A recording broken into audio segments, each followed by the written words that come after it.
ਨਰਿੰਦਰ ਸਿੰਘ ਕਪੂਰ ਦੀ ਕਿਤਾਬ ਡੂੰਘੀਆਂ ਸਿਖਰਾਂ ਭਾਗ ਪਹਿਲਾ।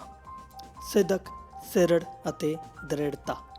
ਸਿਦਕ, ਸਿਰੜ ਅਤੇ ਦ੍ਰਿੜਤਾ ਸਫਲ ਹੋਣ ਤੱਕ ਸਫਲਤਾ ਵਿੱਚ ਵਿਸ਼ਵਾਸ ਦੇ ਵੱਖ-ਵੱਖ ਨਾਂ ਹਨ। ਜਿਹੜਾ ਹਾਰ ਕੇ ਹਾਰ ਨਾ ਮੰਨੇ ਉਹ ਸਿਦਕਵਾਨ ਹੈ। ਜੋ ਅਸਫਲ ਹੋ ਕੇ ਵੀ ਸਫਲਤਾ ਲਈ ਤਾਂਘ ਕਰੇ ਉਹ ਸਿਰੜੀ ਹੈ।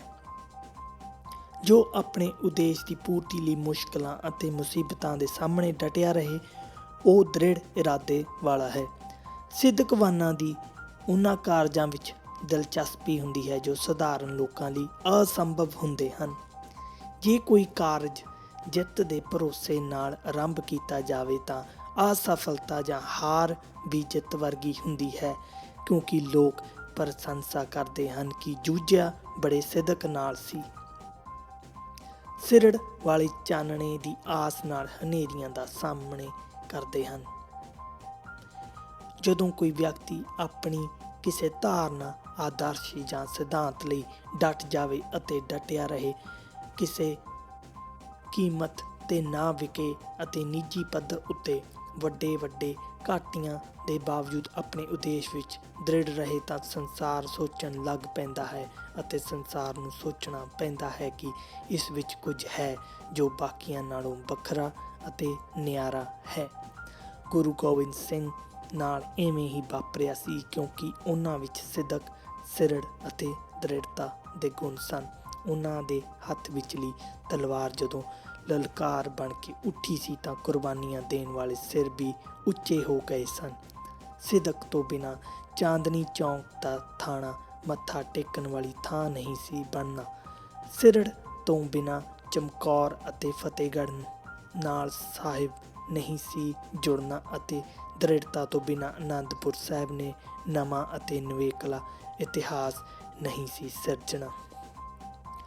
ਸੁਪਨੇ ਅਤੇ ਆਦਰਸ਼ ਨੂੰ ਯਥਾਰਥ ਬਣਾਉਣ, ਦੁਚਿੱਤੀਆਂ ਵਿੱਚੋਂ ਰਾਹ ਲੱਭਣਾ ਅਤੇ ਮੰਜ਼ਿਲ 'ਤੇ ਪਹੁੰਚਣ ਲਈ ਹੌਸਲਾ ਬਣਾਈ ਰੱਖਣਾ ਅਨੋਖੇ ਬੰਦਿਆਂ ਦਾ ਕੰਮ ਹੁੰਦਾ ਹੈ। ਇਹਨਾਂ ਵਿੱਚ ਹੀ ਕੁਝ ਨਵਾਂ ਸੋਚਣ ਅਤੇ ਕੁਝ ਨਵਾਂ ਸਿਰਜਣ ਦੀ ਹਿੰਮਤ ਹੁੰਦੀ ਹੈ। ਸੰਸਾਰ ਨੂੰ ਬਦਲਣ ਵਾਲੇ ਸੰਕਲਪ ਅਤੇ ਕਰਾਮਾਤਾਂ ਵਰਗੀਆਂ ਚਮਤਕਾਰੀ ਕਾਢਾਂ ਨਿਊਟਨ ਅਤੇ ਐਡੀਸਨ ਵਰਗੇ ਉਹਨਾਂ ਲੋਕਾਂ ਨੇ ਕੱਢੀਆਂ ਹਨ ਜਿਹੜੇ ਨਿਰੰਤਰ ਅਸਫਲ ਹੋਣ ਦੇ ਬਾਵਜੂਦ ਯਤਨ ਕਰਦੇ ਰਹੇ, ਕਿਉਂਕਿ ਉਹਨਾਂ ਵਿੱਚ ਕੁਝ ਨਵਾਂ ਕਰ ਵਿਖਾਉਣ ਦਾ ਜੋਸ਼ ਅਤੇ ਉਤਸ਼ਾਹ ਸੀ। ਉਤਸ਼ਾਹ ਸਾਨੂੰ ਥੱਕਣ ਨਹੀਂ ਦਿੰਦਾ, ਭਰੋਸਾ ਸਾਨੂੰ ਤਕੜਾ ਕਰਦਾ ਹੈ। ਦ੍ਰਿੜਤਾ ਸਾਨੂੰ ਅੱਜ ਦੇ ਯਤਨਾਂ ਨਾਲ ਆਉਣ ਵਾਲੇ ਕੱਲ੍ਹ ਨੂੰ ਲੰਘ ਗਏ ਕੱਲ੍ਹ ਨਾਲੋਂ ਚੰਗੇਰਾ ਬਣਾਉਣ ਵਿੱਚ ਸਹਾਇਕ ਹੁੰਦੀ ਹੈ। ਅਸਫਲਤਾ ਸਾਨੂੰ ਆਪਣਾ ਢੰਗ, ਤਰੀਕਾ ਜਾਂ ਵਿਧੀ ਬਦਲਣ ਲਈ ਪ੍ਰੇਰਦੀ ਹੈ। ਮੁਸ਼ਕਲਾਂ ਸਾਨੂੰ ਮਜ਼ਬੂਤ ਕਰਦੀਆਂ ਹਨ। ਸਫਲਤਾ ਆਤਮ ਵਿਸ਼ਵਾਸ ਵਧਾਉਂਦੀ ਹੈ ਅਤੇ ਆਸ ਸਾਨੂੰ ਅਗਲੇਰੇ ਯਤਨਾਂ ਲਈ ਪ੍ਰੇਰਦੀ ਹੈ। ਸਿਦਕ, ਸਿਰੜ ਅਤੇ ਦ੍ਰਿੜਤਾ ਹਰੇਕ ਸਫਲਤਾ ਦੇ ਬੁਨਿਆਦੀ ਲੱਛਣ ਹੁੰਦੇ ਹਨ। ਇਹ ਲੱਛਣ ਸਾਧਾਰਨ ਵਿਅਕਤੀ ਨੂੰ ਵਿਸ਼ੇਸ਼ ਬਣਾ ਦਿੰਦੇ ਹਨ। ਜੇ ਸਿਦਕ, ਸਿਰੜ ਅਤੇ ਦ੍ਰਿੜਤਾ ਨਾਲ ਹਿੰਮਤ ਅਤੇ ਸਵੈ ਵਿਸ਼ਵਾਸ ਜੁੜ ਜਾਣ ਤਾਂ ਇਹ ਯੋਧੇ ਦੇ ਗੁਣ ਬਣ ਜਾਂਦੇ ਹਨ। ਜੇ ਇਹਨਾਂ ਵਿੱਚ ਉਡੀਕ ਅਤੇ ਵਫਾਦਾਰੀ ਮਿਲ ਜਾਣ ਤਾਂ ਇਹ ਪ੍ਰੇਮੀ ਦੇ ਗੁਣ ਹੋ ਨਿਬੜਦੇ ਹਨ। ਜੇ ਇਹਨਾਂ ਵਿੱਚ ਸਬਰ ਅਤੇ ਸੰਤੋਖ ਘੁਲ ਜਾਣ ਤਾਂ ਇਹ ਸੰਤ ਦੇ ਗੁਣ ਅਖਵਾਉਂਦੇ ਹਨ। ਸਿਦਕ, ਸਿਰੜ, ਕੁਰਬਾਨੀ ਅਤੇ ਤਿਆਗ ਤੋਂ ਬਿਨਾਂ ਕੋਈ ਪ੍ਰਾਪਤੀ ਜਾਂ ਸਫਲਤਾ ਸਤਿਕਾਰਯੋਗ ਨਹੀਂ ਬਣਦੀ। ਸੌਖੀਆਂ ਜਿੱਤਾਂ ਦਾ ਮਾਣ ਸਤਿਕਾਰ ਨਹੀਂ ਹੁੰਦਾ। ਮੁਸ਼ਕਲਾਂ ਵਿੱਚ ਮੁਸੀਬਤਾਂ ਹੀ ਸਫਲਤਾ ਨੂੰ ਮਾਣਯੋਗ ਅਤੇ ਮਾਣਨਯੋਗ ਬਣਾਉਂਦੀਆਂ ਹਨ। ਦੁੱਖਾਂ ਤੋਂ ਬਿਨਾਂ ਸੁੱਖ ਦੇ ਕੋਈ ਅਰਥ ਨਹੀਂ ਹੁੰਦੇ। ਜੀਵਨ ਵਿੱਚ ਦੁੱਖ ਹਨ, ਇਸੇ ਲਈ ਜੀਵਨ ਔਖਾ ਹੈ, ਪਰ ਸੰਸਾਰ ਵਿੱਚ ਦੁੱਖਾਂ ਤੋਂ ਪਰੇ ਵੇਖਣ ਦੀ ਸ਼ਕਤੀ ਵੀ ਹੈ। ਇਸ ਸ਼ਕਤੀ ਨੂੰ ਹੀ ਸਿਦਕ ਕਹਿੰਦੇ ਹਨ। ਬਹੁਤੇ ਲੋਕ ਕੰਮ ਆਰੰਭ ਤਾਂ ਬੜੇ ਜੋਸ਼ ਨਾਲ ਕਰਦੇ ਹਨ, ਪਰ ਅੱਧ-ਵਾਟੇ ਪਹੁੰਚ ਕੇ ਹਿੰਮਤ ਹਾਰ ਜਾਂਦੇ ਹਨ। ਆਰੰਭੇ ਕੰਮ ਨੂੰ ਸਿਰੇ ਲਾਉਣਾ, ਨਿਸ਼ਾਨੇ ਤੱਕ ਪਹੁੰਚਣ ਲਈ ਸੰਘਰਸ਼ ਕਰਨਾ ਹੀ ਸਿਰੜ ਹੈ।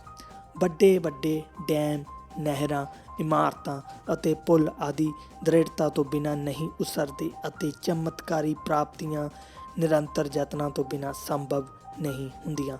ਆਪਣੇ ਕੰਮ ਵਿੱਚ ਨਿਪੁੰਨ ਹੋਣਾ, ਆਪਣੇ ਬੋਲਾਂ 'ਤੇ ਪਹਿਰਾ ਦੇਣਾ, ਆਪਣੇ ਵਾਅਦੇ ਨੂੰ ਮੁਸ਼ਕਲਾਂ ਦੇ ਬਾਵਜੂਦ ਪੂਰਾ ਕਰਨਾ ਅਤੇ ਸਰਬੱਤ ਦਾ ਭਲਾ ਸੋਚਣਾ ਦ੍ਰਿੜਤਾ ਤੋਂ ਬਿਨਾਂ ਸੰਭਵ ਨਹੀਂ ਹੁੰਦਾ। ਜੇ ਕਿਸੇ ਖੇਡ ਵਿੱਚ ਰੈਫਰੀ ਫੈਸਲਾ ਕਰਨ ਉਪਰੰਤ ਵਿਰੋਧ ਕਾਰਨ ਆਪਣਾ ਫੈਸਲਾ ਬਦਲ ਲਵੇ ਤਾਂ ਉਹ ਰੈਫਰੀ ਨਹੀਂ ਰਹੇਗਾ। ਉਸ ਦਾ ਮੁੱਲ ਠੀਕ ਫੈਸਲਾ ਦੇਣ ਅਤੇ ਉਸ ਫੈਸਲੇ ਉੱਤੇ ਦ੍ਰਿੜ ਰਹਿਣ ਦੇ ਆਧਾਰ 'ਤੇ ਹੀ ਪਵੇਗਾ। ਦ੍ਰਿੜਤਾ ਨਾਲ ਮੁਸ਼ਕਲਾਂ ਬਰਦਾਸ਼ਤ ਕਰਨ ਦੀ ਸ਼ਕਤੀ ਉਪਜਦੀ ਹੈ। ਇਹ ਸ਼ਕਤੀ ਚਰਿੱਤਰ ਦਾ ਨਿਰਮਾਣ ਕਰਦੀ ਹੈ। ਜਿਤਨਾ ਉੱਚਾ ਚਰਿੱਤਰ ਹੋਵੇਗਾ ਉਤਨੀ ਵੱਡੀ ਪ੍ਰਾਪਤੀ ਹੋਵੇਗੀ। ਸਿਰੜ ਅਤੇ ਸਿਦਕ ਤੋਂ ਬਿਨਾਂ ਮੁਸ਼ਕਲਾਂ ਅਤੇ ਸਮੱਸਿਆਵਾਂ ਮੁਸੀਬਤਾਂ ਬਣ ਜਾਂਦੀਆਂ ਹਨ। ਵਕਤ ਦੀ ਪਾਬੰਦੀ, ਮਿਹਨਤ ਅਤੇ ਸਿਦਕ ਨਾਲ ਲੋਹਾਰ ਦੀ ਵਰਕਸ਼ਾਪ ਕਾਰ ਦਾ ਕਾਰਖਾਨਾ ਬਣ ਸਕਦੀ ਹੈ, ਠੇਲੇ ਦਾ ਟਰੱਕ ਬਣ ਸਕਦਾ ਹੈ ਅਤੇ ਖੋਖੇ ਵਾਲੇ ਦੀ ਦੁਕਾਨ ਬਣ ਸਕਦੀ ਹੈ। ਸਿਦਕ ਦਾ ਸੰਕਲਪ ਯਹੂਦੀ, ਇਸਲਾਮ ਅਤੇ ਸਿੱਖ ਧਰਮ ਦੇ ਇਤਿਹਾਸ ਵਿੱਚੋਂ ਉਪਜਿਆ ਹੈ। ਸਿਦਕ ਨੇ 2000 ਸਾਲ ਬੇਵਤਨੇ ਹੋ ਕੇ ਭਟਕਣ ਦੇ ਬਾਵਜੂਦ ਯਹੂਦੀਆਂ ਦੇ ਮਨਾਂ ਵਿੱਚੋਂ ਆਪਣੇ ਦੇਸ਼ ਇਜ਼ਰਾਈਲ ਦਾ ਸੁਪਨਾ ਮਰਨ ਨਹੀਂ ਦਿੱਤਾ। ਸਿਰੜ ਦਾ ਸੰਕਲਪ ਕੁਦਰਤੀ ਆਫਤਾਂ ਨੂੰ ਬਰਦਾਸ਼ਤ ਕਰਨ ਦੇ ਸਮੁੱਚੇ ਮਨੁੱਖੀ ਵਿਹਾਰ ਦੀ ਦੇਣ ਹੈ, ਜਦੋਂ ਕਿ ਦ੍ਰਿੜਤਾ ਦਾ ਸੰਕਲਪ ਮਹਾਨ ਵਿਅਕਤੀਆਂ ਦੇ ਕਾਰਨਾਮਿਆਂ ਵਿੱਚੋਂ ਉਗੜਿਆ ਹੈ। ਇਹਨਾਂ ਤਿੰਨ ਸੰਕਲਪਾਂ ਤੋਂ ਬਿਨਾਂ ਵਿਅਕਤੀ, ਸਮਾਜ ਅਤੇ ਕੌਮ ਜਾਂ ਦੇਸ਼ ਦਾ ਸਮਾਜਿਕ, ਰਾਜਨੀਤਿਕ ਅਤੇ ਆਰਥਿਕ ਪੱਧਰ ਉੱਚਾ ਨਹੀਂ ਹੁੰਦਾ। ਪਹਾੜਾਂ ਉੱਤੇ ਚੜ੍ਹਨ ਵਾਲੇ ਮੁਸ਼ਕਿਲ, ਔਖ, ਖਤਰਨਾਕ ਅਤੇ ਸਖਤ ਦੀ ਪਰਵਾਹ ਨਹੀਂ ਕਰਦੇ। ਦੁਨੀਆ ਉਹਨਾਂ ਨੂੰ ਹੀ ਸੁਣਦੀ, ਵੇਖਦੀ ਅਤੇ ਮੰਨਦੀ ਹੈ ਅਤੇ ਸਲਾਹੁੰਦੀ ਹੈ ਜਿਨ੍ਹਾਂ ਨੇ ਔਖੇ ਕੰਮ ਕੀਤੇ ਹੁੰਦੇ ਹਨ। ਜੇ ਪ੍ਰਬੰਧਕ ਮੁਸ਼ਕਿਲ ਵਿੱਚ ਨਾ ਹੋਣ ਤਾਂ ਜਨਤਾ ਨੂੰ ਉਹਨਾਂ ਦੀ ਹੋਂਦ ਅਤੇ ਮਹੱਤਵ ਦਾ ਪਤਾ ਹੀ ਨਹੀਂ ਲੱਗਦਾ।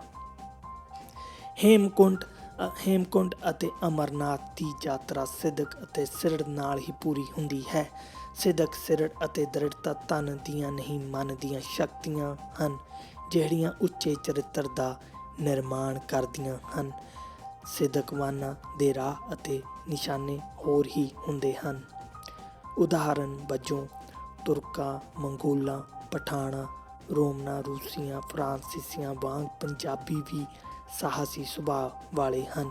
ਇਹ ਸੁਭਾਅ ਕਾਰਨ ਹੀ ਇਹਨਾਂ ਵਿੱਚ ਖੁਸ਼ਹਾਲੀ ਦੀ ਬੇਪਨਾਹ ਰੁਚੀ ਹੈ, ਤੇਜ਼ ਪ੍ਰਵਾਸ ਦੀ ਭਾਵਨਾ ਹੈ, ਸਾਰੀਆਂ ਰੋਕਾਂ ਉਲੰਘ ਕੇ ਨਿਸ਼ਾਨੇ 'ਤੇ ਅੱਪੜਨ ਦੀ ਹਿੰਮਤ ਹੈ, ਵੰਗਾਰਾਂ ਸਵੀਕਾਰ ਕਰਨ ਦੀ ਬਿਰਤੀ ਹੈ, ਈਨ ਨਾ ਮੰਨਣ ਦਾ ਸਿਰੜਾ ਹੈ, ਮੁਸ਼ਕਲਾਂ ਅਤੇ ਮੁਸੀਬਤਾਂ ਨੂੰ ਖਿੜੇ ਮੱਥੇ ਸਹਿਣ ਦਾ ਜਿਗਰਾ ਹੈ, ਬਾਹਾਂ ਫੈਲਾ ਕੇ ਮਿਲਣ ਅਤੇ ਬੂਹੇ ਖੋਲ੍ਹ ਕੇ ਜਿਉਣ ਦੀ ਆਦਤ ਹੈ।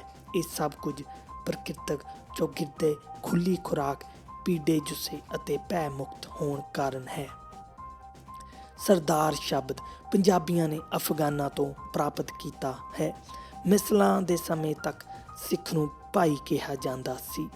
18ਵੀਂ ਸਦੀ ਵਿੱਚ ਨਾਦਰ ਸ਼ਾਹ ਦੁਰਾਨੀ ਅਤੇ ਅਹਿਮਦ ਸ਼ਾਹ ਅਬਦਾਲੀ ਦੇ ਹਮਲਿਆਂ ਵਿੱਚ ਸਿੱਖਾਂ ਦੀ ਅਫਗਾਨਾਂ ਨਾਲ ਮੁੱਠ ਭੇੜਾਂ ਹੁੰਦੀਆਂ ਰਹਿੰਦੀਆਂ ਸਨ। ਸਿੱਖ ਬਹਾਦਰ ਸਨ, ਪਰ ਅਫਗਾਨ ਸਿੱਖਾਂ ਨਾਲੋਂ ਵੀ ਬਹਾਦਰ ਸਨ ਅਤੇ ਸਿੱਖ ਅਫਗਾਨਾਂ ਦੀ ਬਹਾਦਰੀ ਨੂੰ ਖਿੜੇ ਮੱਥੇ ਮੰਨਦੇ ਸਨ। ਅਫਗਾਨ ਆਪਣੀ ਟੁਕੜੀ ਦੇ ਮੁਖੀ ਨੂੰ ਸਰਦਾਰ ਕਹਿੰਦੇ ਸਨ।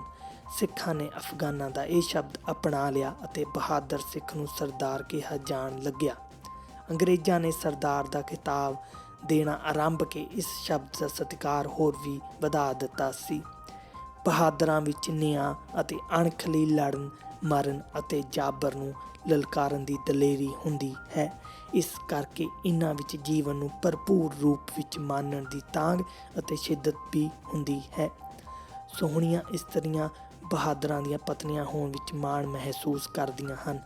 ਬਹਾਦਰ ਉਹਨਾਂ ਦਰਿਆਵਾਂ ਵਿਚਕਾਰ ਵਸਣ ਵਾਲੇ ਲੋਕ ਹੁੰਦੇ ਹਨ ਜਿਨ੍ਹਾਂ ਦਰਿਆਵਾਂ ਦਾ ਪਾਣੀ ਸ਼ਰਾਬ ਵਰਗਾ ਹੁੰਦਾ ਹੈ। ਸ਼ਰਾਬ ਹਮੇਸ਼ਾ ਸੋਹਣੀਆਂ, ਸਿਆਣੀਆਂ, ਬਹਾਦਰ ਅਤੇ ਖੁਸ਼ਹਾਲ ਕੌਮਾਂ ਨੇ ਪੀਤੀ ਹੈ। ਸ਼ਰਾਬ ਜਿੱਤ ਦੇ ਜਸ਼ਨ ਦਾ ਭਾਗ ਹੈ, ਪਰ ਜਦੋਜਹਿਦ ਅਤੇ ਜਿੱਤ ਤੋਂ ਬਿਨਾਂ ਸ਼ਰਾਬ ਪੀਣੀ ਵਿਭਚਾਰ ਹੈ। ਜਦੋਜਹਿਦ ਅਤੇ ਸਫਲਤਾ ਤੋਂ ਬਿਨਾਂ ਸ਼ਰਾਬ ਪੀਣ ਵਾਲਾ ਵਿਅਕਤੀ ਹੀ ਨਹੀਂ, ਕੌਮ ਵੀ ਨਿਰੰਤਰ ਹਾਰਦੀ ਚਲੀ ਜਾਂਦੀ ਹੈ। ਜਿੱਤ ਦਾ ਜਸ਼ਨ ਬਹਾਦਰਾਂ ਨੂੰ ਮਜ਼ਬੂਤ ਬਣਾਉਂਦਾ ਹੈ। ਬਹਾਦਰ ਕੌਮਾਂ ਦੇ ਸਾਜ਼, ਸੰਗੀਤ ਅਤੇ ਨਾਚ ਵੀ ਮਜ਼ਬੂਤ ਹੁੰਦੇ ਹਨ। ਬਹਾਦਰ ਵਿਅਕਤੀ ਇਕੱਲਾ ਹੀ ਬਹੁਸੰਮਤੀ ਵਾਲਾ ਵਾਤਾਵਰਨ ਅਤੇ ਵੱਡੀ ਫੌਜ ਵਾਲਾ ਹੌਸਲਾ ਸਿਰਜ ਲੈਂਦਾ ਹੈ। ਜਿੱਤ ਦਾ ਜਸ਼ਨ ਮਨਾਉਣ ਦਾ ਫਰਾਂਸੀਸੀਆਂ ਦਾ ਅੰਦਾਜ਼ ਸ਼ਾਹਾਨਾ ਮੰਨਿਆ ਗਿਆ ਹੈ। ਫਰਾਂਸ ਨੇ ਹੀ ਸ਼ੈਂਪੇਨ ਨੂੰ ਜਿੱਤ ਅਤੇ ਸਫਲਤਾ ਦੇ ਜਸ਼ਨ ਦੀ ਸ਼ਰਾਬ ਵਜੋਂ ਸਥਾਪਿਤ ਕੀਤਾ ਹੈ। ਜੋਸ਼ੀਲੇ ਜਸ਼ਨ ਹਿੰਮਤ, ਆਸ ਅਤੇ ਉਮੀਦ ਦਾ ਪ੍ਰਗਟਾਵਾ ਹੁੰਦੇ ਹਨ। ਜੋਸ਼ ਹੀ ਹੈ ਜਿਹੜਾ ਅਸਫਲਤਾ ਨੂੰ ਸਫਲਤਾ ਵਿੱਚ ਪਲਟਾ ਦਿੰਦਾ ਹੈ। ਜੋਸ਼ ਨਾਲ ਅਸੀਂ ਗਰੀਬੀ ਦੀਆਂ ਪੀੜਾਂ ਅਤੇ ਅਮੀਰੀ ਦੇ ਅਕੇਵੇਂ ਤੋਂ ਮੁਕਤ ਹੋ ਜਾਂਦੇ ਹਾਂ। ਜੋਸ਼ ਨਾਲ ਅਸੀਂ ਤਾਰਿਆਂ ਨੂੰ ਵੀ ਨੇੜੇ ਮਹਿਸੂਸ ਕਰਨ ਲੱਗ ਪੈਂਦੇ ਹਾਂ। ਅੱਖਾਂ ਦੀ ਚਮਕ, ਚਾਲ ਦੀ ਮਟਕ, ਹੱਥ ਦੀ ਮਜ਼ਬੂਤ ਪਕੜ ਅਤੇ ਖਤਰੇ ਮੁੱਲ ਲੈਣ ਦੀ ਦਲੇਰੀ ਜੋਸ਼ ਵਿੱਚੋਂ ਹੀ ਉਪਜਦੀ ਹੈ। ਮੰਜ਼ਿਲ 'ਤੇ ਪਹੁੰਚਣਾ ਅਤੇ ਰਸਤੇ ਦੇ ਨਜ਼ਾਰੇ ਵੇਖਣੇ ਬਾਬਾ ਦੀਪ ਸਿੰਘ ਅਤੇ ਹਰੀ ਸਿੰਘ ਨਲੂਏ ਦੇ ਹਿੱਸੇ ਹੀ ਆਉਂਦੇ ਹਨ। ਸਿਰੜ ਅਤੇ ਸਿਦਕ ਕਾਰਨ ਹੀ ਇਹਨਾਂ ਬਹਾਦਰਾਂ ਵਿੱਚ ਬਾਜ਼ਾਂ ਅਤੇ ਸ਼ੇਰਾਂ ਵਾਲੇ ਗੁਣ ਉਪਜਦੇ ਸਨ। ਸ਼ੇਰ ਅਤੇ ਬਾਜ਼ ਬਲ ਅਤੇ ਸ਼ਕਤੀ, ਨਿਡਰਤਾ ਅਤੇ ਦ੍ਰਿੜਤਾ ਦੇ ਪ੍ਰਤੀਕ ਹਨ। ਰੋਮ ਵਿੱਚ ਬਾਜ਼ਾਂ ਨੂੰ ਯੁੱਧ ਸਮੇਂ ਸ਼ੁਭ ਸ਼ਗਨ ਵਜੋਂ ਉਡਾਇਆ ਜਾਂਦਾ ਸੀ। ਬਾਜ਼ ਦਾ ਦਿਸ ਜਾਣਾ ਲੜ ਰਹੀ ਫੌਜ ਦੇ ਹੌਸਲੇ ਚੁੱਕ ਦਿੰਦਾ ਸੀ। ਖਾਲਸੇ ਦੀ ਸਿਰਜਣਾ ਵੇਲੇ ਵੀ ਮੌਕੇ ਦੀ ਨਜ਼ਾਕਤ ਨੂੰ ਸਪਸ਼ਟ ਕਰਨ ਲਈ ਬਾਜ਼ ਉਡਾਇਆ ਗਿਆ ਸੀ। ਬਾਜ਼ ਅਸਮਾਨ ਦਾ ਸ਼ੇਰ ਹੁੰਦਾ ਹੈ। ਵੱਡੇ ਦਰਿਆ ਅਤੇ ਪਹਾੜ ਵਿਸ਼ਾਲਤਾ ਅਤੇ ਦ੍ਰਿੜਤਾ ਦੇ ਪ੍ਰਤੀਕ ਹੁੰਦੇ ਹਨ। ਯੁੱਧ ਵਿੱਚ ਭਾਵੇਂ ਭਿੜਦੀ ਫੌਜ ਹੈ, ਪਰ ਲੜਦਾ ਕੌਮ ਦਾ ਸਿਦਕ ਹੈ। ਸਿਦਕ ਅਤੇ ਸਿਰੜ ਦੇ ਪੱਖੋਂ ਇੱਕ ਛੋਟਾ ਜਿਹਾ ਪਿੰਡ ਸਾਰਾਗੜ੍ਹੀ ਇਤਿਹਾਸ ਦੇ ਪੰਨਿਆਂ ਵਿੱਚ ਬੜੀ ਵੱਡੀ ਥਾਂ ਮੱਲੀ ਬੈਠਾ ਹੈ। ਇਹ ਪਿੰਡ ਅਜੋਕੇ ਪਾਕਿਸਤਾਨ ਵਿਚਲੇ ਕੋਹਾਟ ਜ਼ਿਲ੍ਹੇ ਦੀ ਸਰਹੱਦ ਉੱਤੇ ਸੀ, ਜਿੱਥੇ 6000 ਫੁੱਟ ਦੀ ਉਚਾਈ ਉੱਤੇ ਬਣੀ ਛੋਟੀ ਜਿਹੀ ਗੜ੍ਹੀ ਫੌਜੀ ਨੁਕਤੇ ਤੋਂ ਬੜੀ ਮਹੱਤਵਪੂਰਨ ਸੀ ਅਤੇ ਅੰਗਰੇਜ਼ਾਂ ਨੇ ਇੱਥੇ ਲੋਕਹਾਰਟ ਅਤੇ ਗੁਲਿਸਤਾਨ ਦੇ ਕਿਲ੍ਹਿਆਂ ਵਿਚਾਲੇ ਹੋਣ ਕਰਕੇ ਵਜ਼ੀਰ ਕਬੀਲੇ ਦੇ ਲੜਾਕੇ ਕਬਾਇਲੀਆਂ ਦੇ ਨਜ਼ਰ ਰੱਖਣ ਲਈ ਸਿੱਖ ਰੈਜੀਮੈਂਟ ਦੇ ਸਿਪਾਹੀ ਨਿਯੁਕਤ ਕੀਤੇ ਹੋਏ ਸਨ। 19ਵੀਂ ਸਦੀ ਦੇ ਮੁੱਕਣ ਤੋਂ 2.5 ਸਾਲ ਪਹਿਲਾਂ ਰਾਤੋਂ ਰਾਤ 10,000 ਕਬਾਇਲੀਆਂ ਨੇ ਇਹ ਗੜ੍ਹੀ ਘੇਰ ਲਈ ਅਤੇ ਗੜ੍ਹੀ ਵਿਚਲੇ ਸਿਪਾਹੀਆਂ ਦਾ ਮੁੱਖ ਰੱਖਿਆ। ਦਸਤੇ ਨਾਲੋਂ ਸੰਪਰਕ ਟੁੱਟ ਗਿਆ। ਉਸ ਸਮੇਂ ਇਹ ਗੜ੍ਹੀ ਹਵਲਦਾਰ ਈਸ਼ਰ ਸਿੰਘ ਦੀ ਕਮਾਨ ਵਿੱਚ ਸੀ, ਜਿਸ ਨਾਲ ਇੱਕ ਨਾਇਕ, ਇੱਕ ਲਾਂਸ ਨਾਇਕ ਅਤੇ 18 ਹੋਰ ਸਿੱਖ ਸੈਨਿਕ ਸਨ। ਪਰ ਉਹ ਜਿਸ ਸੂਰਬੀਰਤਾ ਸਿਦਕ ਅਤੇ ਸਿਰੜ ਨਾਲ ਲੜੇ, ਉਹ ਸਿੱਖ ਰੈਜੀਮੈਂਟਾਂ ਲਈ ਇੱਕ ਸਦੀਵੀ ਯਾਦ ਬਣ ਗਈ। ਉਹਨਾਂ 21 ਨੇ 600 ਤੋਂ ਵੱਧ ਵੈਰੀਆਂ ਨੂੰ ਮਾਰ ਕੇ ਚੌਂਕੀ ਨੂੰ ਬਚਾਈ ਰੱਖਿਆ। ਉਹਨਾਂ ਦੀ ਬਹਾਦਰੀ ਦੇ ਵਿਸ਼ਵ ਭਰ ਵਿੱਚ ਚਰਚੇ ਹੋਏ। ਬਰਤਾਨਵੀ ਪਾਰਲੀਮੈਂਟ ਵਿੱਚ ਪ੍ਰਸ਼ੰਸਾ ਕੀਤੀ ਗਈ।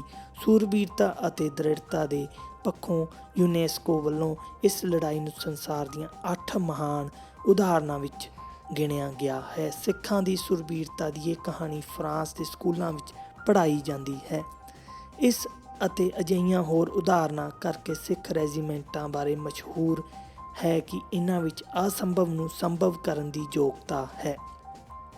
ਖੇਤਰ ਕੋਈ ਹੋਵੇ, ਸਿਦਕ, ਸਿਰੜ ਅਤੇ ਦ੍ਰਿੜਤਾ ਤੋਂ ਬਿਨਾਂ ਕੁਝ ਵੀ ਮੁੱਲਵਾਨ ਨਹੀਂ ਉਪਜਦਾ। ਜੇ ਸਿਦਕ ਨਾਲ ਨਾ ਜੂਝਿਆ ਜਾਵੇ ਤਾਂ ਅਕਸਰ ਭੁਲੇਖਾ ਪੈਂਦਾ ਹੈ ਕਿ ਅਸੀਂ ਸ਼ਾਇਦ ਜਿੱਤ ਗਏ ਹਾਂ, ਪਰ ਝੱਟ ਮਗਰੋਂ ਹੀ ਸਾਬਤ ਹੋ ਜਾਂਦਾ ਹੈ ਕਿ ਇਹ ਭੁਲੇਖਾ ਹੀ ਸੀ। ਕਿਸਮਤ ਅਤੇ ਸਬੱਬ ਵੀ ਸਿਦਕਵਾਨਾਂ ਦੇ ਪੱਖ ਵਿੱਚ ਹੁੰਦੇ ਹਨ। ਸਿਦਕਵਾਨਾਂ ਦੇ ਇਰਾਦੇ ਹੀ ਤਲਵਾਰਾਂ ਅਤੇ ਤੋਪਾਂ ਹੁੰਦੀਆਂ ਹਨ। ਸਿਦਕ, ਸਿਰੜ ਅਤੇ ਦ੍ਰਿੜਤਾ ਦਾ ਸਪਸ਼ਟ ਪ੍ਰਗਟਾਵਾ ਪਹਿਲਾਂ ਯੁੱਧ ਦੇ ਮੈਦਾਨ ਵਿੱਚ ਹੁੰਦਾ ਸੀ, ਹੁਣ ਵਿਸ਼ਵ ਪੱਧਰ ਦੀਆਂ ਖੇਡਾਂ ਵਿੱਚ ਹੁੰਦਾ ਹੈ। ਕਈ ਖੇਡਾਂ ਮੁਹਾਰਤ ਦੀ ਪਰਖ ਕਰਦੀਆਂ ਹਨ, ਜਿਨ੍ਹਾਂ ਵਿੱਚ ਅੱਖ ਦੀ ਫੁਰਤੀ ਅਤੇ ਹੱਥ ਦੀ ਚੁਸਤੀ ਪਰਖੀ ਜਾਂਦੀ ਹੈ। ਕਈ ਖੇਡਾਂ ਸਾਡੀ ਸਰੀਰਕ ਸਮਰੱਥਾ ਨਾਲ ਸੰਬੰਧਿਤ ਹੁੰਦੀਆਂ ਹਨ, ਜਿਨ੍ਹਾਂ ਲਈ ਲੰਮੀ ਸਿਖਲਾਈ ਅਤੇ ਨਿਰੰਤਰ ਅਭਿਆਸ ਦੀ ਲੋੜ ਹੁੰਦੀ ਹੈ। ਨਿਸ਼ਾਨਾ ਲਾਉਣ, ਦੌੜਨ, ਛਾਲ ਮਾਰਨ, ਭਾਰ ਚੁੱਕਣ, ਨੇਜਾ ਸੁੱਟਣ ਆਦਿ ਦੇ ਮੁਕਾਬਲੇ ਖਿਡਾਰੀਆਂ ਦੇ ਸਿਦਕ ਅਤੇ ਸਿਰੜ ਤੋਂ ਇਲਾਵਾ ਇਕਾਗਰਤਾ, ਮਨੋਬਲ, ਸਵੈ ਕਾਬੂ ਆਦਿ ਦੀ ਪਰਖ ਵੀ ਕਰਦੇ ਹਨ। ਖੇਤਰ ਕੋਈ ਹੋਵੇ, ਸਿਖਰਾਂ ਨੂੰ ਛੂਹਣ ਦੇ ਯਤਨ ਜਾਰੀ ਹਨ। 16 ਸਾਲ ਦੀ ਉਮਰ ਵਿੱਚ ਐਵਰੈਸਟ ਫਤਿਹ ਕਰਨੀ, ਅਟਲਾਂਟਿਕ ਸਾਗਰ ਨੂੰ ਇਕੱਲਿਆਂ ਤੈਰ ਕੇ ਪਾਰ ਕਰਨਾ, ਗੁਬਾਰੇ ਵਿੱਚ ਨਿਰੰਤਰ 40,000 ਕਿਲੋਮੀਟਰ ਉੱਡਣਾ, 24 ਘੰਟਿਆਂ ਵਿੱਚ 80,000 ਪੌਦੇ ਲਾਉਣੇ, ਇੱਕ ਦਿਨ ਵਿੱਚ 150 ਕਿਲੋਮੀਟਰ ਪਿਛਲ ਪੈਰੀ ਦੌੜਨਾ, ਇਕੱਲਿਆਂ ਅੰਟਾਰਕਟਿਕਾ ਗਾਉਣਾ, ਇੱਕ ਸਾਲ ਵਿੱਚ 25,000 ਕਿਲੋਮੀਟਰ ਦੌੜਨਾ, ਇੱਕ ਸਾਲ ਵਿੱਚ 25,000 ਕਿਲੋਮੀਟਰ ਦੌੜਨਾ ਸਿਦਕ ਅਤੇ ਦ੍ਰਿੜਤਾ ਤੋਂ ਬਿਨਾਂ ਸੰਭਵ ਨਹੀਂ ਸਨ ਹੋ ਸਕਦੇ। ਉਸਦੇ ਸਿਰੜ ਨੂੰ ਕੀ ਕਹੀਏ, ਜਿਸ ਨੇ ਵੀਲ ਚੇਅਰ ਵਿੱਚ ਸੰਸਾਰ ਦਾ ਚੱਕਰ ਲਾਇਆ ਹੈ। ਧਰਮ ਦੇ ਵਿਸ਼ਾਲ ਖੇਤਰ ਵਿੱਚ ਵੀ ਸਿਦਕਵਾਨਾਂ ਦੀਆਂ ਕਈ ਵੰਨਗੀਆਂ ਹਨ। ਨਾਭਾ ਰਿਆਸਤ ਵਿੱਚ ਮਹਾਨ ਕੋਸ਼ ਦੇ ਲੇਖ ਭਾਈ ਕਾਨ੍ਹ ਸਿੰਘ ਨਾਭਾ ਦੇ ਪਿਤਾ ਬਾਬਾ ਨਾਰਾਇਣ ਸਿੰਘ ਨੂੰ ਸਾਰਾ ਗੁਰੂ ਗ੍ਰੰਥ ਸਾਹਿਬ ਕੰਠ ਸੀ ਅਤੇ ਉਹ ਬਿਨਾਂ ਉੱਠੇ, ਬਿਨਾਂ ਕੁਝ ਖਾਧੇ ਪੀਤੇ ਇੱਕ ਹੀ ਬੈਠਕ ਵਿੱਚ 27 ਘੰਟਿਆਂ ਵਿੱਚ ਸੰਪੂਰਨ ਅਖੰਡ ਪਾਠ ਕਰਿਆ ਕਰਦੇ ਸਨ। ਇਸ ਨੂੰ ਅਤੀ ਅਖੰਡ ਪਾਠ ਕਿਹਾ ਜਾਂਦਾ ਸੀ। ਉਹ ਹਰ ਮਹੀਨੇ ਨੇਮ ਨਾਲ 4 ਪਾਠ ਕਰਦੇ ਸਨ। ਵੇਖਣ ਵਾਲੀ ਗੱਲ ਇਹ ਹੈ ਕਿ ਉਹਨਾਂ ਨੇ ਕਿਤਨਾ ਲੰਮਾ ਅਭਿਆਸ ਕੀਤਾ ਹੋਵੇਗਾ ਅਤੇ ਉਹਨਾਂ ਦਾ ਆਪਣੇ ਆਪ ਉੱਤੇ, ਆਪਣੇ ਸਰੀਰ ਉੱਤੇ, ਆਪਣੇ ਮਨ ਉੱਤੇ ਕਿਤਨਾ ਦ੍ਰਿੜ ਸਵੈ ਕਾਬੂ ਸੀ। ਸਿਦਕ, ਸਿਰੜ ਅਤੇ ਦ੍ਰਿੜਤਾ ਮਨੁੱਖੀ ਵਿਹਾਰ ਦੇ ਸਦਗੁਣ ਹਨ, ਜਦੋਂ ਕਿ ਹੱਠ, ਜਿੱਦ ਅਤੇ ਅੜੀ ਇਹਨਾਂ ਹੀ ਗੁਣਾਂ ਦੇ ਕੁਹਜੇ ਰੂਪ ਹਨ। ਕੈਕੀ ਹੱਠ ਦੀ, ਹਰਨਾਖਸ਼ ਜਿੱਦ ਦਾ ਅਤੇ ਰਾਵਣ ਘੜੀ ਦੇ ਪ੍ਰਤੀਨਿਧ ਹਨ। ਅਜੇ ਤੱਕ ਕਿਸੇ ਨੇ ਆਪਣੀ ਧੀ ਦਾ ਨਾਂ ਕੈਕੀ ਜਾਂ ਪੁੱਤਰ ਦਾ ਨਾਂ ਹਰਨਾਖਸ਼ ਜਾਂ ਪੋਤੇ ਦਾ ਨਾਂ ਰਾਵਣ ਨਹੀਂ ਰੱਖਿਆ। ਮਹਾਨ ਕਾਰਜ ਅਤੇ ਉੱਚੇ ਆਦਰਸ਼ ਸਿਦਕ ਅਤੇ ਸਿਰੜ ਨਾਲ ਹੀ ਸਿਰੇ ਚੜ੍ਹਦੇ ਹਨ, ਜਦੋਂ ਕਿ ਨੀਵੇਂ ਮਨਸੂਬਿਆਂ ਦੀ ਜਿੱਦ ਅਤੇ ਅੜੀ ਵਰਤੀ ਜਾਂਦੀ ਹੈ। ਸਿਦਕ ਹਰੇਕ ਪੱਖਪਾਤ ਨੂੰ ਜਿੱਤ ਲੈਂਦਾ ਹੈ। ਸਿਦਕਵਾਨਾਂ ਵਿੱਚ ਹੌਸਲਾ ਵਧੇਰੇ ਨਹੀਂ ਹੁੰਦਾ, ਡਰ ਘੱਟ ਹੁੰਦਾ ਹੈ। ਸੰਕਟ ਵਿੱਚ ਚਰਿੱਤਰ ਉਪਜਦਾ ਨਹੀਂ, ਉਗੜਦਾ ਹੈ। ਸਮੁੰਦਰੀ ਤੂਫਾਨ ਵਿੱਚ ਘਿਰਿਆ ਹੋਇਆ ਜਹਾਜ਼ ਜਾਂ ਬੇੜਾ ਸੰਕਟ ਦੀ ਅਤੀ ਗੰਭੀਰ ਉਦਾਹਰਨ ਹੈ, ਪਰ ਮਲਾਹਾਂ ਦੇ ਸਿਦਕ ਅਤੇ ਸਿਰੜ ਨਾਲ ਜਹਾਜ਼ ਬਚ ਜਾਂਦੇ ਹਨ। ਇਸ ਲਈ ਅਖਾਣ ਬਣੀ ਹੈ, ਸਿਦਕ ਦੇ ਬੇੜੇ ਪਾਰ। ਜਦੋਂ ਵੀ ਕੋਈ ਮਨੁੱਖ ਚੰਗਾ, ਸਰਬੱਤ ਦੇ ਭਲੇ ਵਾਲਾ ਕੰਮ ਕਰਦਾ ਹੈ ਤਾਂ ਸਰੀਰ ਆਪ ਮੁਹਾਰੇ ਵਧੇਰੇ ਸ਼ਕਤੀ ਉਪਜਾਉਂਦਾ ਹੈ ਅਤੇ ਚੰਗੇ ਕੰਮ ਲਈ ਸਾਡੀ ਤਾਕਤ ਵੱਧ ਜਾਂਦੀ ਹੈ। ਉੱਚੇ ਇਰਾਦੇ ਸਾਨੂੰ ਸ਼ਕਤੀਸ਼ਾਲੀ ਬਣਾਉਂਦੇ ਹਨ, ਜਦੋਂ ਕਿ ਨੀਵੇਂ ਇਰਾਦਿਆਂ ਵਿੱਚੋਂ ਥਕਾਵਟ ਅਤੇ ਪਰੇਸ਼ਾਨੀ ਹੀ ਉਪਜਦੀ ਹੈ। ਜਦੋਂ ਵੀ ਸਮੁੱਚੀ ਮਾਨਵ ਜਾਤੀ ਲਈ ਤੁਸੀਂ ਕੁਝ ਕਰੋਗੇ, ਕੰਮ ਹਲਕਾ, ਸੌਖਾ ਅਤੇ ਮਾਣਨਯੋਗ ਹੋ ਜਾਵੇਗਾ। ਧਿਆਨ ਨਾਲ ਵੇਖੋਗੇ ਤਾਂ ਜਾਣਨ ਵਿੱਚ ਮੁਸ਼ਕਲ ਨਹੀਂ ਹੋਵੇਗੀ ਕਿ ਸਾਰੀ ਪ੍ਰਕਿਰਤੀ ਦੇਣ ਦੇ ਅਮਲ ਵਿੱਚ ਹੈ। ਜੇ ਤੁਸੀਂ ਚਲਾਕੀ ਕਰੋਗੇ, ਝੂਠ ਬੋਲੋਗੇ, ਪਖੰਡ ਰਚੋਗੇ, ਕਾਮਚੋਰ ਬਣੋਗੇ ਤਾਂ ਜੋ ਕੁਝ ਹੈ ਉਹ ਵੀ ਗੁਆਚਦਾ ਚਲਾ ਜਾਵੇਗਾ। ਹੰਢਣਸਾਰ ਪਰਿਵਰਤਨ ਸਿਦਕ, ਸਿਰੜ ਅਤੇ ਦ੍ਰਿੜਤਾ ਤੋਂ ਬਿਨਾਂ ਨਹੀਂ ਵਾਪਰਦੇ। ਲਿੰਕਨ ਨੇ ਜੋ ਕੁਝ ਕਿਹਾ ਸੀ ਉਹ ਕੇਵਲ ਉਹੀ ਕਰ ਸਕਦਾ ਸੀ। ਬੂੰਦ ਵਿੱਚ ਸਾਗਰ ਹੋਣ ਦੀ ਇੱਛਾ ਕਦੇ ਨਹੀਂ ਮਿਟੇਗੀ। ਦੁਰਘਟਨਾਵਾਂ, ਸੰਕਟ ਅਤੇ ਹਾਦਸੇ ਵਾਪਰਦੇ ਰਹਿਣਗੇ, ਕਿਉਂਕਿ ਇਹ ਸਾਡੇ ਸਿਦਕ ਅਤੇ ਸਿਰੜ ਨੂੰ ਨਿਰੰਤਰ ਪਰਖਦੇ ਰਹਿੰਦੇ ਹਨ। ਵੱਡੇ ਫੈਸਲਿਆਂ ਲਈ ਵੱਡੇ ਸਿਰੜ ਦੀ ਲੋੜ ਪੈਂਦੀ ਹੈ, ਕਿਉਂਕਿ ਵੱਡੇ ਨਿਰਣਿਆਂ ਅਤੇ ਪਰਿਵਰਤਨਾਂ ਦਾ ਵਿਰੋਧ ਹੁੰਦਾ ਹੈ। ਫੈਸਲਾ ਕਰਨ ਦੀ ਲੋੜ ਉਦੋਂ ਹੀ ਪੈਂਦੀ ਹੈ ਜਦੋਂ ਫੈਸਲਾ ਕਰਨ ਵਿੱਚ ਰੁਕਾਵਟ ਹੋਵੇ। ਫੈਸਲਾ ਅਤੇ ਕੁਝ ਕਰਨ ਦਾ ਇਕਰਾਰ ਕਰਨਾ ਹੀ ਨਹੀਂ ਹੁੰਦਾ, ਉਸ 'ਤੇ ਪਹਿਰਾ ਵੀ ਦੇਣਾ ਹੁੰਦਾ ਹੈ ਅਤੇ ਉਸ ਨੂੰ ਸਿਰੇ ਉਸ ਨੂੰ ਸਿਰੇ ਵੀ ਚੜ੍ਹਾਉਣਾ ਹੁੰਦਾ ਹੈ, ਨਹੀਂ ਤਾਂ ਫੈਸਲੇ ਹੁੰਦੇ ਰਹਿੰਦੇ ਹਨ, ਕਾਨੂੰਨ ਬਣਦੇ ਰਹਿੰਦੇ ਹਨ, ਪਰ ਅਮਲ ਨਾ ਹੋਣ ਕਰਕੇ ਸਮੱਸਿਆਵਾਂ ਹੱਲ ਨਹੀਂ ਹੁੰਦੀਆਂ।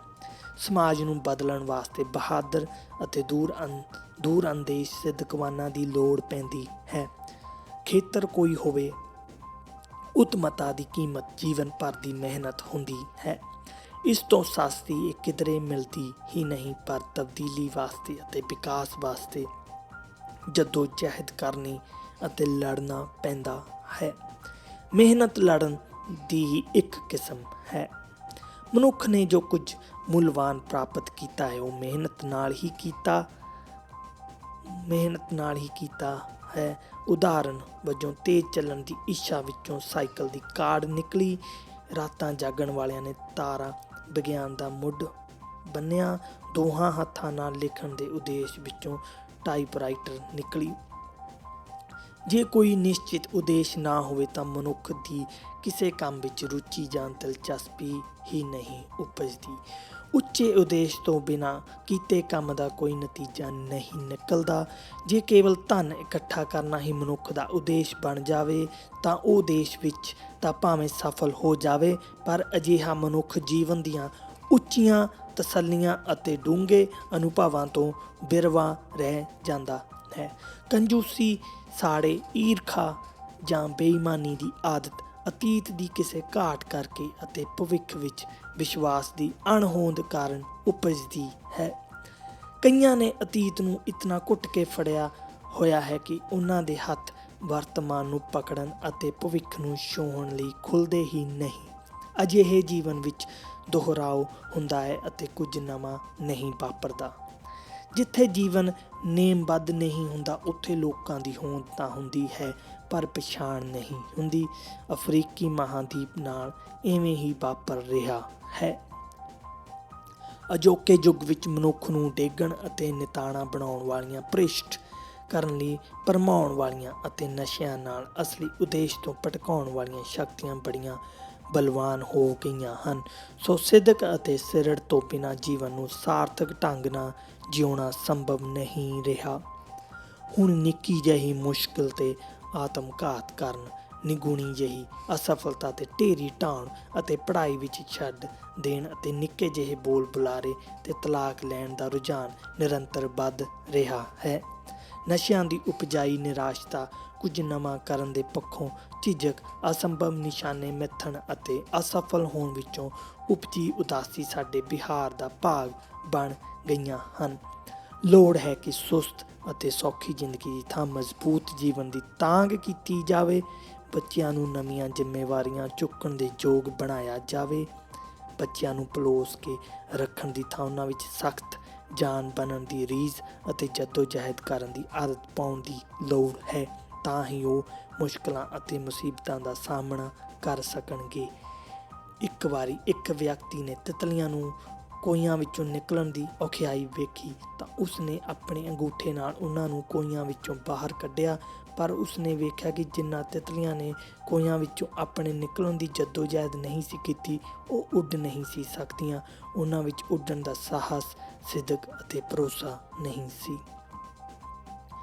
ਬੱਚਿਆਂ ਵਿੱਚ ਜਿੱਤ ਦਾ ਭਰੋਸਾ ਸਿਰਜਣ ਲਈ ਉਹਨਾਂ ਨੂੰ ਦੱਸਣਾ ਜ਼ਰੂਰੀ ਹੈ ਕਿ ਖੇਡ ਵਿੱਚ ਜਿੱਤਣਾ ਮਹੱਤਵਪੂਰਨ ਨਹੀਂ, ਜਿੱਤ ਦੀ ਭਾਵਨਾ ਨਾਲ ਪੂਰਾ ਤਾਣ ਲਾ ਕੇ ਖੇਡਣਾ ਮਹੱਤਵਪੂਰਨ ਹੈ। ਅਸੀਂ ਕੰਮ ਹੀ ਨਹੀਂ ਕਰਨਾ, ਚੰਗੇ ਕੰਮ ਨੂੰ ਚੰਗੇ ਢੰਗ ਨਾਲ ਕਰਕੇ ਆਪਣਾ ਸਮਾਂ ਵੀ ਮੁੱਲਵਾਨ ਬਣਾਉਣਾ ਹੈ।